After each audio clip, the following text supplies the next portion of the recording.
Bien-aimés dans le Seigneur, je vous salue au nom de notre Seigneur Jésus-Christ. Je souhaite que la grâce de ce Seigneur Jésus-Christ, que l'amour de notre Dieu Père et que la communion de l'Esprit Saint soit toujours avec vous, particulièrement en ce temps-ci. C'est un plaisir pour moi de revenir toujours auprès de vous pour partager la richesse de la parole de Dieu. Nous en avons besoin et je pense que c'est un temps de grâce pour tout le monde. Un temps où nous sommes invités vraiment à entrer dans le profondeur de notre relation avec Dieu. Et je voulais vraiment vous aider pour ma part à trouver ce chemin de profondeur. Voilà pourquoi nous partageons avec vous ce temps semaine après semaine, pour que le Seigneur, avec ce que nous sémons, que le Seigneur lui-même fasse germer, en fait, cette foi dynamique, adulte et responsable dans votre vie. Aujourd'hui, je voulais vous parler de l'essentiel. Ne pas perdre de vue l'essentiel dans les mauvais jours. Ne pas perdre de vue l'essentiel dans les mauvais jours. Vous savez, la parole de Dieu nous parle beaucoup de l'essentiel. Vous connaissez le récit de Marie et Marthe, quand Jésus va chez Lazare, n'est-ce pas? Marie et Marthe étaient là, n'est-ce pas? C'était la sœur de Lazare. Et puis Marthe était vraiment très occupée à travailler, à faire la cuisine, à faire les choses, le service, ce qui n'était pas mauvais. Et il y avait Marie qui était au pied de Jésus en train d'écouter ce qui sortait de sa bouche. Voyez-vous, le 2, il y avait la nourriture.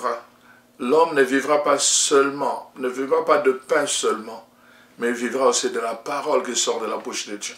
Et il y avait le 2 dedans. Voyez-vous, il y avait l'un qui préparait la nourriture pour manger le pain, et l'autre qui recevait la nourriture qui sortait de la bouche de Dieu, du Fils de Dieu, Jésus. Et alors, quand Marthe vient voir Jésus pour lui parler, lui dire, mais Seigneur, ça ne te dit rien. Regarde, ma soeur me laisse seule travailler à préparer le repas. Qu'est-ce que Jésus lui a dit?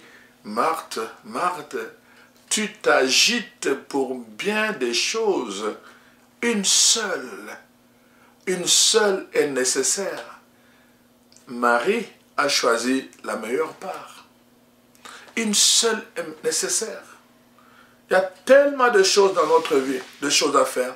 On peut faire beaucoup de choses, mais nous ne devons pas oublier l'essentiel. L'essentiel, c'est dans l'ordre du nécessaire. La chose, quand elle n'est plus là, tout le reste s'écroule. L'essentiel. Et c'est ce qui est. Et c'est ce qui reste, n'est-ce pas? Ce qui fonde la vie, le essai. Essentiel vient du verbe essai en latin. Donc, ce qui reste, ce qui fonde, ce qui est, n'est-ce pas? Essai, c'est le verbe être. Alors donc, nous ne devons pas négliger l'essentiel. Vraiment, c'est très important dans tout ce que nous faisons dans notre vie de tous les jours. C'est bien d'organiser beaucoup de choses, c'est bien de faire beaucoup d'actions, mais n'oublions pas l'essentiel. Qu'est-ce qui est et qui soutient tout le reste? Qu'est-ce qui est le cœur, n'est-ce pas, qui propulse tout ce qui vient et qui fait le travail pour, n'est-ce pas, alimenter les poumons, alimenter le rein, alimenter tout le reste? Mais qu'est-ce qui est le cœur? Voyez-vous, l'essentiel. C'est de ça que je voulais vous parler. Nous connaissons le récit, n'est-ce pas, dans Marc 10, le jeune homme riche, il vient voir Jésus et lui pose une belle question. Maître, que dois-je faire pour avoir part à la vie éternelle? Et Jésus lui dit, tu connais le commandement? Il dit, oh oui, si c'est le commandement, je le connais depuis mon enfance. Depuis mon enfance, je connais le commandement de Dieu. Et Jésus le regarde avec beaucoup d'admiration et beaucoup d'amour. La Bible dit, il posa son regard sur lui et l'aima. Waouh! En tout cas, ma prière aujourd'hui, c'est que le Seigneur puisse poser son regard sur vous et puisse vous aimer. Et que vous puissiez ressentir cet amour de Dieu et retrouver l'essentiel. Alors, voyez-vous, maintenant, Jésus lui dit, oui, tout ce que tu as fait, connaître la parole de Dieu, le commandement de Dieu depuis ton enfance, c'est une bonne chose. Mais il y a une chose qui te manque. L'essentiel te manque. Voyez-vous, parfois, on peut avoir beaucoup de connaissances. Ce n'est pas le plus important. Ce n'est pas le plus important. La connaissance n'est absolument rien. Ou les connaissances que nous avons, les diplômes que nous avons, absolument rien si nous n'avons pas l'essentiel. Et de tout ça, va t'en débarrasser. Va t'en débarrasser. Et suis-moi, parce que je suis le chemin, la vérité qui mène vers cette vie éternelle que tu recherches. Suis-moi. Voyez-vous, dans tout ce que nous faisons, dans tout ce que nous apprenons, nous ne devons pas oublier l'essentiel. Voilà pourquoi je vous parle de l'essentiel aujourd'hui. Et je vais m'appuyer sur les textes de Actes des Apôtres, le chapitre 1, en particulier versets 4 à 6. Mais surtout, je voulais voir, voici ce qui va arriver. Donc nous sommes après la résurrection de Jésus, et alors Jésus multiplie les apparitions pour convaincre les apôtres qu'il était bel et bien ressuscité. Voyez-vous, pendant 40 jours, Jésus va multiplier les apparitions. Et alors la parole de Dieu nous dit, et à un moment donné, il dit aux apôtres, pendant un moment où les gens avaient besoin d'être confirmés dans leur foi, les gens avaient besoin d'être affermis, parce que, écoutez, Jésus qui avait fait bouger le monde, c'était un grand prophète, un grand maître, tout le monde aimait l'entendre. Hein, même les disciples de grands prêtres qui sont venus de côté sont allés rapporter, Seigneur, mais personne n'a parlé comme cet homme. Et voilà que les gens étaient bouleversés. Les gens étaient presque en fait dans la confusion en sachant qu'il était mort, crucifié, il est mort et qu'il n'a pas de miracle qui s'est opéré. Les gens avaient besoin d'être affermis, qu'on leur dise finalement, est-ce qu'il était fils de Dieu, est-ce qu'il était le Messie qu'on attendait ou pas? Et pendant ce temps, qu'est-ce que Jésus dit aux apôtres? Il leur apparaît, il leur dit, n'est-ce pas, comme il se trouvait avec eux, il leur recommanda de ne pas sortir, s'éloigner de Jérusalem, mais d'attendre ce que le Père avait promis. On aurait pu s'attendre à ce que Jésus leur dit, oui, non, maintenant que vous m'avez vu ressusciter, allez vite annoncer aux autres, allez dire au monde que je suis ressuscité. Non, il leur dit non. Non, même si vous avez cette expérience, même si vous avez la connaissance, même si vous avez le témoignage, mais si vous n'avez pas l'essentiel de ce que vous devez avoir, tout ce que vous préparez n'aura aucun succès, aucun fruit. Donc c'est très important, chers frères et sœurs, l'enseignement de la parole de Dieu. Jésus n'est pas pressé, il dit attendez, attendez l'essentiel. Si vous n'avez pas l'essentiel dans votre vie, si vous n'avez pas l'essentiel dans votre ministère, vous pouvez organiser beaucoup de choses. Mais ça finira toujours par l'échec. Parce que sans l'essentiel, ça ne peut pas porter. Ça ne peut pas être fécond. Donc nous avons besoin de découvrir quel est cet essentiel dont nous ne pouvons pas nous passer. Quelle est cette chose nécessaire que nous devons choisir d'avoir avec nous, d'être en communion avec. Donc, quel est ce quelqu'un, s'il faut parler ainsi, de façon vraiment polie, quel est ce quelqu'un que nous devons connaître et avec qui nous devons entrer en relation pour que l'essentiel soit toujours en nous et avec nous. Voyez-vous, ne vous éloignez pas, n'allez pas proclamer, n'allez pas vite aller proclamer, mais attendez l'essentiel. Et la parole de Dieu continue en disant, voyez-vous, alors les apôtres réunis lui demandèrent, Seigneur, est-ce en ce temps que tu rétablis le royaume d'Israël? Voyez-vous, les apôtres sont préoccupés par l'avènement de notre Seigneur Jésus-Christ. Ils sont préoccupés par cet avènement. Donc, ils pensent déjà qu'il revient déjà. alors qu'il n'est pas encore monté vers le Père. Mais les apôtres pensent déjà qu'il vient établir le royaume qu'il avait annoncé pendant tout ce temps. Voici la réponse de Jésus. Il leur dit, ce n'est pas à vous de connaître le temps ou le moment que le Père a fixé de sa propre autorité. La parole de Dieu, voyez-vous, quand nous parlons de fin des temps, ce n'est pas ça l'essentiel. Ce n'est pas ça l'essentiel. Les gens ont peur, les gens paniquent parce qu'ils prennent ça comme l'essentiel. Ce n'est pas ça l'essentiel.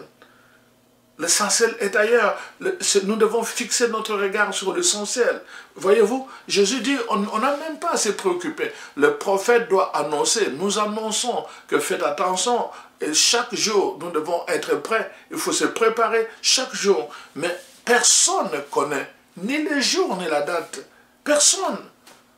Et Jésus lui-même a dit que cela n'appartenait qu'au pouvoir du Père.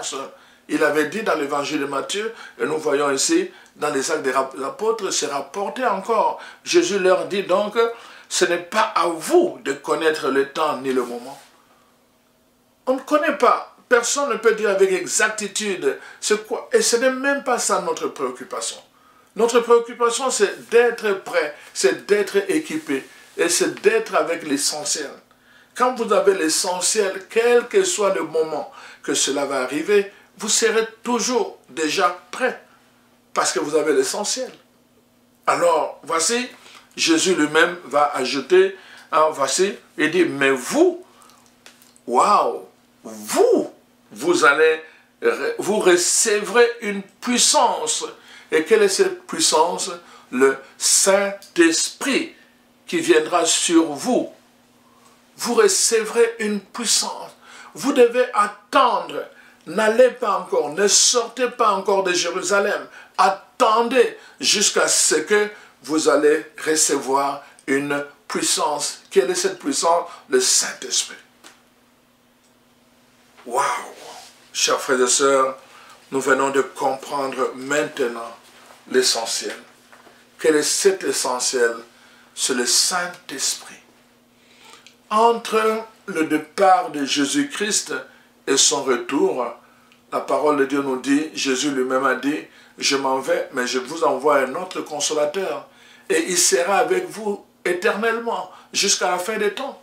Et c'est ce que Jésus a dit quand il partait, il dit, voilà, je m'en vais, toute autorité m'a été donnée, mais je vous envoie, allez dans le monde, faites des disciples, baptisez-les, au nom du Père et du Fils et du Saint-Esprit, apprenez-leur à observer mes commandements, et moi je suis avec vous tous les jours, jusqu'à la fin des temps. Comment Jésus est présent au milieu de nous tous les jours jusqu'à la fin des temps? Par son Esprit Saint. Ça devient clair maintenant. C'est ça l'essentiel. Nous ne devons pas nous passer de cette présence de Dieu à travers le Saint-Esprit. Entre le départ de Jésus et son retour, nous sommes sous le règne du Saint-Esprit. Il est l'essentiel. C'est pour cela que Jésus a dit, si vous blasphémez contre le Saint-Esprit, il n'y a plus de pardon. Contre tous les autres péchés, oui, vous aurez le pardon. Contre le Saint-Esprit, il n'y a plus de pardon. Parce que quand l'essentiel s'écroule, il n'y a plus rien qui reste. Voilà pourquoi, chers frères et sœurs, nous devons vraiment faire notre part. Sans la vertu d'en haut, notre service, notre prière devient une corvée. Quand nous n'avons pas l'essentiel, ça devient une corvée. Se lever la nuit pour prier, ça devient une corvée. On se demande, mais pourquoi? Parce que l'Esprit n'est pas en nous. Et c'est ça toute la différence. La présence du Saint-Esprit dans la vie du chrétien, n'est-ce pas? C'est un des grands et puissants privilèges que Dieu nous donne, que nous avons en tant que fils et filles de Dieu. C'est un privilège que nous devons prendre à notre compte pour mener à bien ce temps qui nous est imparti.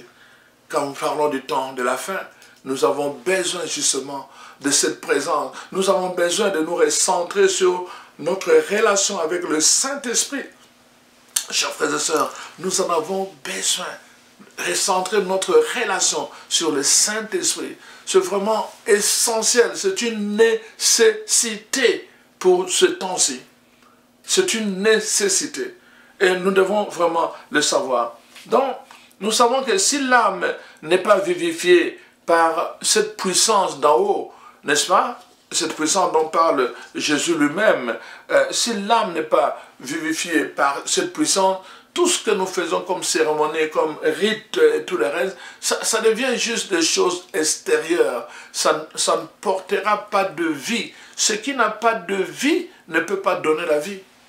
Quand nous étions enfants, nous avions l'habitude, le parent nous associait pendant la période de chant, et n'est-ce pas, on devait apprendre maintenant, on avait séché, n'est-ce pas, nos arachides, et là, on décortiquait les arachides, et alors on devait trier le bon grain des mauvais. Alors, finalement, avec les mauvais grains, quand on les avait triés, c'est-à-dire des grains qui n'étaient plus capables de porter la vie, qu'est-ce qu'on faisait parfois? Alors, à la fin, on le mettait dans un bassin d'eau. Alors, on voyait tout de suite là ce qu'on pouvait récupérer pour la nourriture, pour la cuisson, allait au fond. Mais ce qui était sans vie, là, vraiment inutile, remontait sur la surface. Et alors, on les prenait et on les jetait. Donc, ces grains-là, le prendre et aller travailler la terre, commencer à les semer dans le champ, c'est du temps perdu. Ça ne peut pas porter la vie, même si on les jetait en terre. Ça ne peut pas porter la vie parce que ça n'a pas la vie en eux-mêmes. Et c'est la même chose, la parole de Dieu nous dit, si l'âme n'est pas, n'est-ce pas, habitée, vivifiée par le Saint-Esprit, par la puissance d'en haut, tout ce qu'il fait, le temps de prière, des jeûnes de prière, et tout le reste, des cérémonies, des rites, des rituels, et tout le reste stérile. Ça reste stérile parce que l'essentiel n'est pas là. Personne ne peut donner ce qu'il n'a pas. Personne ne peut donner ce qu'il n'a pas. Si tu n'as pas la vie de Dieu en toi, tu ne peux pas donner la vie. Mais nous allons voir justement que la vie de Dieu ne vient pas n'importe comment. La vie de Dieu vient de l'Esprit Saint, justement. C'est important que nous puissions comprendre cela. Voyez-vous? Donc, parce que la vie vient de l'Esprit.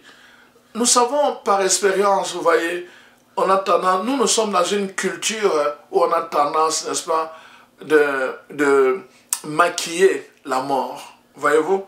Si vous le savez vous-même, vous allez quand il y a quelqu'un qui est décédé, qu'est-ce qui se passe? On l'amène, n'est-ce pas, dans un salon funéraire. Et qu'est-ce qu'ils font là? Ils vont faire tout le maquillage pour donner une apparence de vie au visage de quelqu'un qui est mort. On lui donne une apparence de vie. Mais on peut faire donner l'apparence de vie. S'il avait des lunettes comme moi, on remet des lunettes et tout le reste, il donne l'impression d'être encore vivant. Mais il ne peut pas donner la vie. C'est impossible parce que l'essentiel qui le maintient en vie n'est plus là. Voyez-vous, la parole de Dieu dit dans Apocalypse 2, hein, que tu parais vivant, mais en fait, en réalité, tu es mort. On va te maquiller, tu vas paraître vivant. Tu vas faire beaucoup d'actions, beaucoup de choses, beaucoup d'organisations. Tu vas te mettre à faire. Mais tout ce que tu fais ne porte aucune vie, ne sauve aucune personne, aucune conversion dans tout ce que tu fais. Beaucoup d'activités, aucune conversion, aucune personne n'est convertie à Dieu. Pourquoi? Parce que l'essentiel n'est pas là. Le Saint-Esprit qui touche le cœur, qui guérit le cœur, qui vivifie ce qui est mort, qui assouplit ce qui est raide, celui qui guérit ce qui est malade, celui qui redresse ce qui est courbé. Le Saint-Esprit, s'il n'est pas là, il est l'essentiel dans tout ce que nous faisons, dans tout ce que nous organisons. Aujourd'hui, dans notre église, qu'est-ce qui manque? On a des diplômes, beaucoup de diplômes. On a des organisations, beaucoup d'organisations. On a des livres, beaucoup de livres. On a tout ce qu'il faut, des structures. On a des structures. Pourtant, absolument rien. Qu'est-ce qui manque? l'essentiel, le Saint-Esprit. C'est très important, chers frères et sœurs. Le Saint-Esprit, c'est vraiment, c'est lui. Parce que si nous n'avons pas le Saint-Esprit en ce temps de la fin, alors nous allons nous décourager, nous allons perdre beaucoup de choses, la foi, l'espérance, l'amour, et beaucoup de choses, nous allons perdre, ne seront pas en nous. Et nous serons vraiment comme des tombeaux blanchis. À l'extérieur, on prend soin des tombeaux, mais à l'intérieur, ce sont des ossements desséchés. Voilà, chers frères et sœurs, donc voilà, je voulais vous parler de cela. Donc c'est très important, la particularité du Saint-Esprit, n'est-ce pas, est qu'il communique d'abord la vie, une vie spirituelle. Ça, c'est la particularité du Saint-Esprit. C'est de communiquer la vie, mais la vie spirituelle. Donc, si nous voulons nous maintenir dans cette vie spirituelle, si nous voulons communiquer la vie aux membres de nos familles pour qui nous prions, et si nous voulons que notre prière porte vie, n'est-ce pas, aux membres de nos familles, comme nous l'avons dit, que nous avons une responsabilité de prier pour nous et pour notre maison, alors nous avons besoin, nous ne pouvons pas nous passer de l'essentiel. Sa particularité, c'est de communiquer la vie. C'est le Saint-Esprit, n'est-ce pas, qui nous permet de naître de nouveau. C'est le Saint-Esprit qui nous permet de naître de nouveau et qui nous habilite. Le Saint-Esprit nous habilite à faire des choses que nous n'étions pas capables de faire dès le départ. Je vous ai déjà dit comment moi j'étais timide avant. Et grâce à l'onction du Saint-Esprit aujourd'hui, je parle de la vie spirituelle. Je parle de la parole qui donne vie spirituelle. Mais grâce au Saint-Esprit. Quand il touche la vie de quelqu'un, c'est ça qui arrive. C'est ça qui arrive.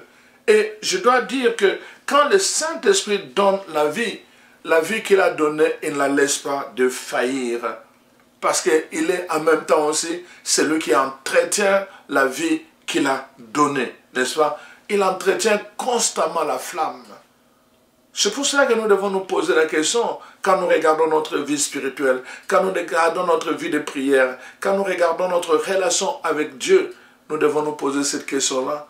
Est-ce que vraiment nous avons l'essentiel quand nous nous mettons en prière? Est-ce que nous avons l'essentiel? Est-ce que nous sommes en communion avec le Saint-Esprit? Est-ce que nous avons cette puissance en nous? Voyez-vous, ce n'est pas une affaire d'un jour. Le Saint-Esprit n'est pas là pour être utilisé comme on utiliserait une machine pour se payer un café. Quand nous parlons, vous avez entendu au début, je dis, la grâce, c'est Jésus-Christ, l'amour, c'est Dieu le Père, mais le Saint-Esprit, c'est la communion. Nous devons développer une communion avec lui si nous voulons voir se manifester sa puissance en nous. Nous devons développer une communion avec lui si nous voulons voir sa vie passer de l'esprit jusque dans nos vies. Voyez-vous, chers frères et sœurs, c'est très important. Nous avons besoin de cela. La proclamation de l'évangile est intimement liée à l'action du Saint-Esprit et nous devons vraiment en être vraiment conscients. Et sans cette action du Saint-Esprit, ça reste sans puissance, n'est-ce pas? Ça reste vain, parce que inefficace. Nous avons donc besoin de cet essentiel qui est le Saint-Esprit. On peut faire toutes sortes de choses, mais si l'Esprit n'est pas là, n'est pas associé, alors le reste, ça ne fait absolument rien. Prenons l'exemple qui est facile, que nous connaissons tous, dans Ézéchiel 37, n'est-ce pas? L'histoire des ossements desséchés. La parole de Dieu nous dit, Dieu lui-même donne la clé et dit à Ézéchiel, il dit, est-ce que ces ossements peuvent encore reprendre vie? Et dit, Seigneur, toi seul tu le sais. Alors Dieu lui dit, bon voilà, pour qu'ils reprennent vie, souffle, prophétise. Il dit d'abord, prophétise. Il a commencé à prophétiser, à prophétiser. Et la Bible dit, quand il commençait à prophétiser, hein, n'est-ce pas, les ossements commençaient à être revêtus de la chair. Mais ce n'était pas fini. Il n'y avait pas d'esprit en eux. Alors Dieu dit au prophète, il dit, maintenant, invoque l'esprit. dit, esprit aux quatre vents, viens. C'est seulement quand le prophète invoque l'esprit que la vie entre dans ces ossements desséchés qui commencent à reprendre chair. La vie est entrée et finalement, de ces ossements desséchés, n'est-ce pas, s'est érigée toute une armée pour le Seigneur. Voyez-vous le rôle du Saint-Esprit? Nous pouvons faire beaucoup de choses. Nous pouvons ramener la chair sur les ossements, mais la vie, c'est seulement le Saint-Esprit qui peut, n'est-ce pas, la donner. Alors, c'est pour cela que c'est important. Pourquoi nous avons besoin justement du Saint-Esprit? Parce que d'abord, la parole de Dieu nous dit dans Galates 2, n'est-ce pas? Galates 5, verset 22, la parole de Dieu nous montre le rôle du Saint-Esprit. Quand le Saint-Esprit, parce qu'il est l'essentiel en ce temps, ici, le temps, dans les mauvais jours, nous avons besoin vraiment de cela, de la présence du Saint-Esprit. Quand il est en nous, il est planté comme un arbre. Et voilà ce que la parole de Dieu nous dit. Alors dans Galates 2, le fruit de l'Esprit. Voyez-vous? Quand l'Esprit est en nous, qu'est-ce qu'il va produire en nous? Premièrement, la parole de Dieu dit, il va produire l'amour. L'Esprit va produire l'amour.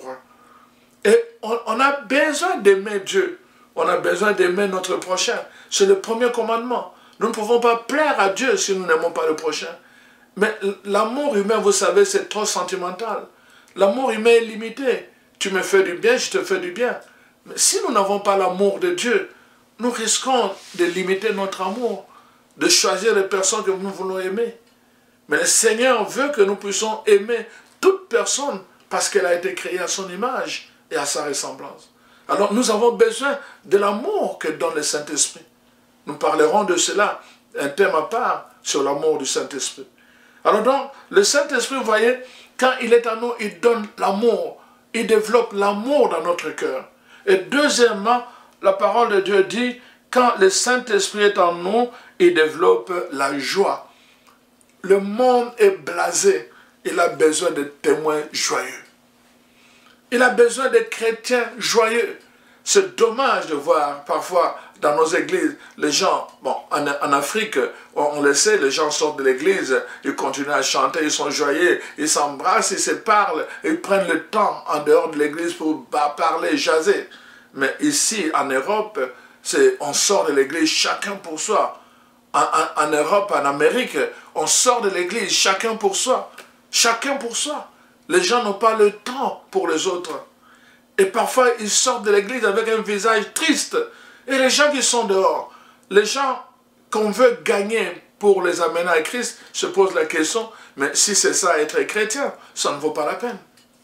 Voyez-vous, la vraie joie, la joie du cœur, cette joie-là qui ne dépend pas des circonstances, que j'ai à manger ou pas, que j'ai de l'argent ou pas, que j'ai des choses ou pas, cette joie-là, seul le Saint-Esprit peut le donner dans notre cœur. Voilà pourquoi c'est l'essentiel. Nous en avons besoin pour qu'il nous apprenne à aimer véritablement. Nous en avons besoin pour qu'il développe en nous vraiment une joie. La joie, c'est très important. La joie, c'est l'amour qui s'exalte, n'est-ce pas? C'est très très important. Après la joie, nous savons, la parole de Dieu parle de la paix. Nous avons besoin de la paix. Hein?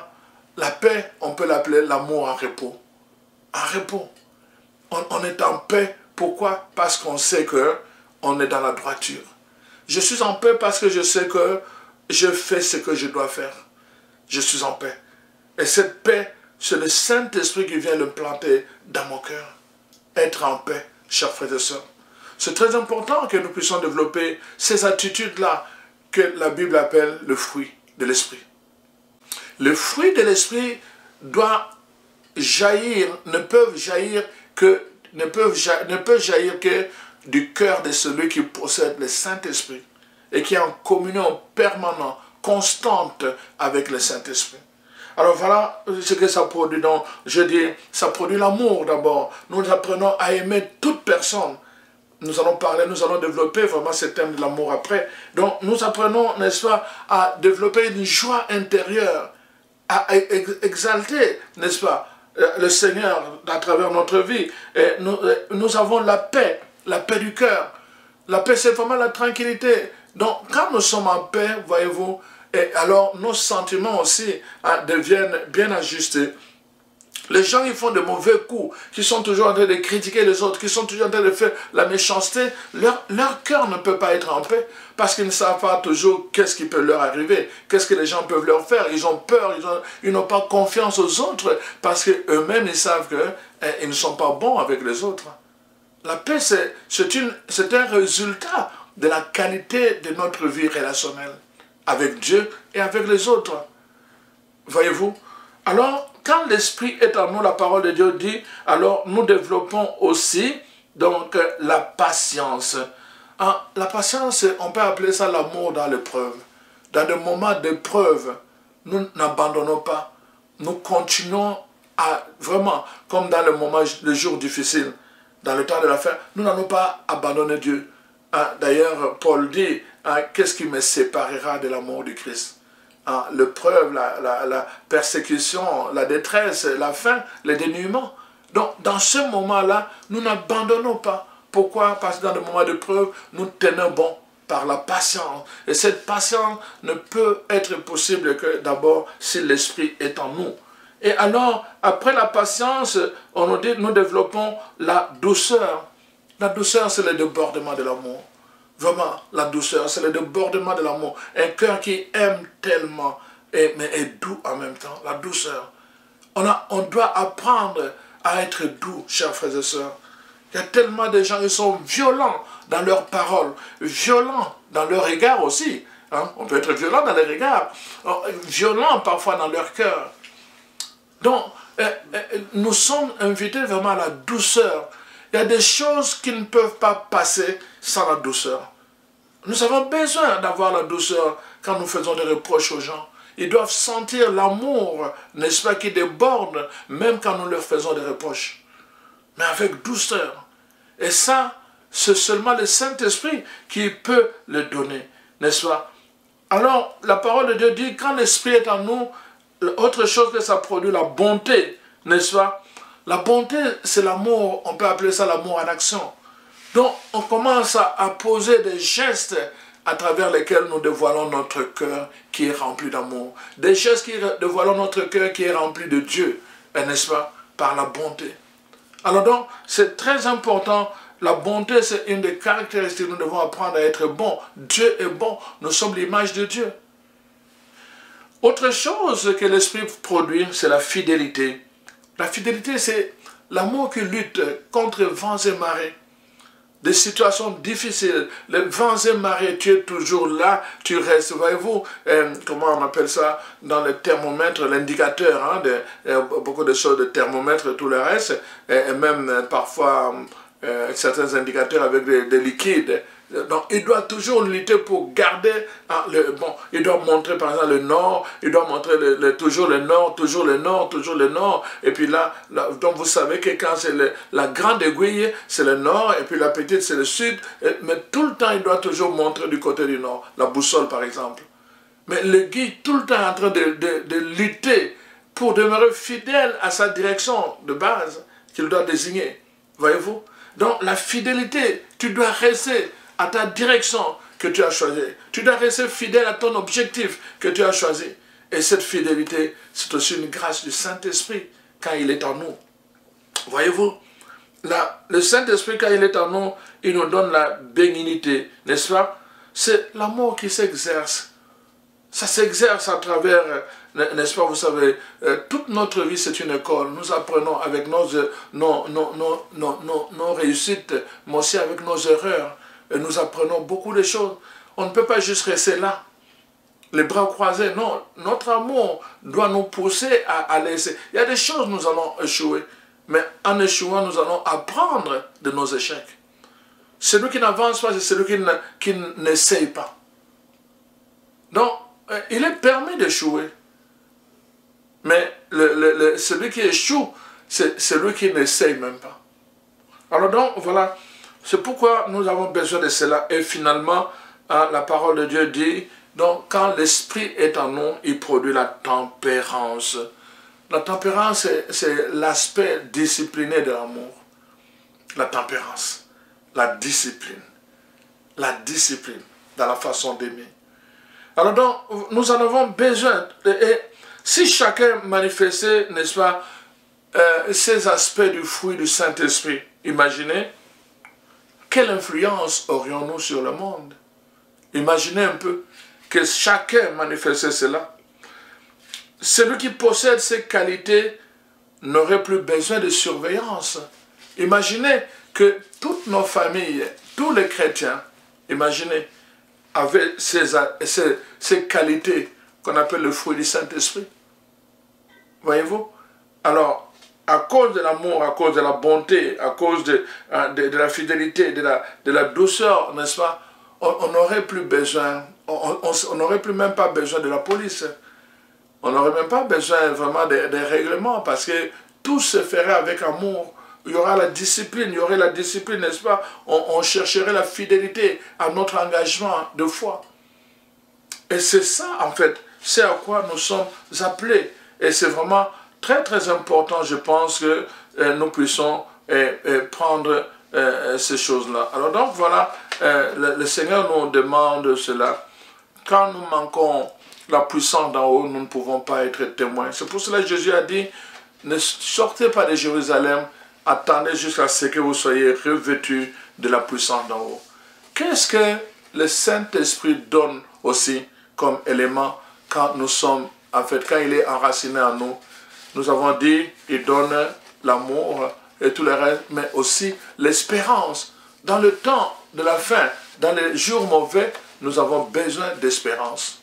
Nous avons besoin d'espérance. Vous savez, l'espérance est très importante. Dans Romains 15, verset 13, la parole de Dieu parle un peu de l'espérance. Donc, c'est très important de ne pas perdre l'espérance, surtout dans des moments difficiles. Un homme qui est rempli du Saint-Esprit sera aussi un homme, une personne pleine d'espérance. Pourquoi? Parce qu'il va regarder l'avenir avec joie. Parce qu'il sera persuadé dans son cœur que Dieu de toute grâce est le même et qu'il fera des choses, n'est-ce pas, de grandes choses. Il reste avec cette conviction-là. L'espérance nourrit en nous cette joie et cet engagement de pouvoir poursuivre notre engagement, notre route. Nous savons d'ailleurs que Dieu se sert toujours de gens qui marchent dans l'espérance. Ceux qui sont désespérés, qui sont découragés, ils ne sont pas utiles dans le main de Dieu. Alors le Saint-Esprit, justement, il donne à l'espérance. Le Saint-Esprit nous donne aussi la liberté. La liberté, n'est-ce pas, de pouvoir faire ce que Dieu nous demande de faire. Dans la plupart des cas, nous ne nous sentons pas libres. Vous allez voir, par exemple, à Noël, toute la famille est réunie là. Les chrétiens sortent de l'église, les gens viennent dans leur maison à eux, et ils ne sont pas libres de dire la prière dans leur propre maison. On n'a pas la liberté. Et le Saint-Esprit nous donne la liberté. Et nous demandons avec, sans forcer, est-ce qu'on peut dire, est-ce qu'on pourra dire une bénicité aujourd'hui? Est-ce que vous m'accordez de faire une prière? Alors donc, on dit une prière essentielle, peut-être courte, mais vraiment qui vise l'essentiel. Devant tout le monde, rendre grâce au Seigneur. Nous te disons merci pour cette vie, merci pour l'amour qui rayonne entre nous autour de cette table, merci pour la joie de nous rencontrer ensemble en famille. Seigneur, merci pour tout ce que tu as fait pour nous cette année, nous te sommes très reconnaissants. Juste une prière, bénis-nous Seigneur, que nous puissions vraiment découvrir les signes de tes bénédictions dans nos vies. Et bénis la joie que nous avons ensemble de célébrer ce moment. On doit apprendre à dire ça. Mais ça demande d'abord qu'on soit libre dans notre cœur. Mais c'est le Saint-Esprit qui donne cette liberté. C'est le Saint-Esprit qui donne cette liberté, chers frères et sœurs.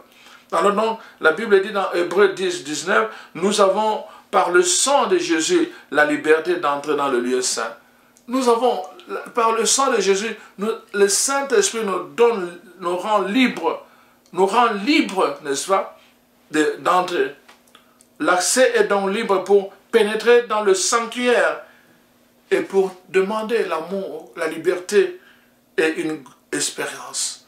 Nous avons besoin de demander, parce que l'accès est libre, nous pouvons demander cet amour vraiment qui produit les restes. Nous pouvons demander cette espérance dont nous avons besoin pour tenir bon dans les moments difficiles, dans les temps difficiles de la fin. Nous avons besoin de demander aussi cette liberté, de pouvoir dire notre foi, de pouvoir parler de Jésus, de pouvoir témoigner de ce qu'il fait dans notre vie. Ça prend une liberté du cœur, mais ça prend aussi de l'amour, de la douceur pour le faire. Voyez-vous? Alors nous avons besoin de cela. Voilà, que le Seigneur vraiment accomplisse dans votre vie, chers frères et sœurs, cette grâce, qu'il accomplisse dans votre vie cette promesse qu'il a faite de ne pas vous laisser sortir de Jérusalem sans d'abord être revêtu du Saint-Esprit. Vraiment, qu'il vous révèle du Saint-Esprit. Vous pouvez aller suivre l'enseignement que j'avais donné déjà, hein, êtes-vous revêtu du Saint-Esprit chaque matin. Donc, suivez cet enseignement, c'est très important de faire le lien avec ce que je viens de dire. C'est l'essentiel. Nous ne pouvons plus fonctionner comme des païens. Nous ne pouvons plus fonctionner comme les gens du monde. Pas juste avec notre compétence, pas juste avec notre talent, pas juste avec nos organisations. Mais nous avons besoin de l'essentiel, c'est le Saint-Esprit. Sans cette puissance, nous n'allons pas récolter en fait, le résultat que en fait, Dieu attend de nous. Alors que cet esprit vraiment vous soit accordé, qu'il soit rempli dans votre être, mais aussi que vous soyez revêtus de son onction. Que le Seigneur vous accompagne, que le Seigneur vous soutienne et que l'Esprit Saint vous fortifie puissamment dans votre être intérieur. Au nom de Jésus-Christ, nous prions. Soyez bénis et à la prochaine. Merci à vous tous qui faites partager évidemment nos capsules aux autres. Le nombre augmente de jour en jour, lentement mais sûrement, grâce à vous. Alors vraiment, nous prions pour vous, vraiment que le Seigneur vous visite et qu'il puisse vous combler de ses bénédictions. Merci et à la prochaine.